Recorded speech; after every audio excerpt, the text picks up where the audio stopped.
Est-ce qu'on peut parler des conséquences du mauvais choix des matériaux de construction? Du mauvais choix de la personne à qui on confie l'argent pour l'achat des matériaux de construction. Les amis, c'est devenu tellement quelque chose que les gens banalisent. C'est quelque chose que je constate plusieurs propriétaires ou bien plusieurs futurs propriétaires de maisons ou d'immeubles commettent comme erreur. Alors, je me suis rendu compte que les gens confient l'achat des matériaux de construction par familiarité et non par connaissance du matériel dont on doit acheter. Je sors comme ça du côté de l'Ouest. J'étais parti pour un travail. Arrivé, je suis tombé malade. C'est d'ailleurs pour ça que je n'ai plus publié depuis quelque temps. Je me rends compte que je suis tombé sur un immeuble. L'immeuble qui était encore en construction, mais l'immeuble avait déjà les fissures. Je me suis rapproché en fait.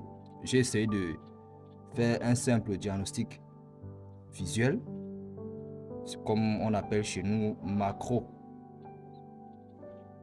Puisqu'il y a des diagnostics micro et diagnostics macro. Donc, je vais pour un français simple, on va dire évaluation visuelle. J'ai fait l'évaluation visuelle. Je me suis rendu compte que, en fait, ce qui a créé la fissure ou les fissures un peu partout sur le mur de l'immeuble, qui n'était même pas encore achevé, c'était la qualité du sable. Bien, le sable acheté contenait une quantité d'argile supérieure au pourcentage requis, ou bien au pourcentage on appelle d'impureté que doit avoir un bon sable. Les amis, faites très bien vos choix. La qualité du sable est très important. Le choix de la personne à qui on doit confier l'achat du matériel de construction, c'est pas quelque chose qu'on doit faire comme ça par familiarité, non. Soyez professionnel, chers propriétaires, chers futurs propriétaires d'immeubles ou de maisons.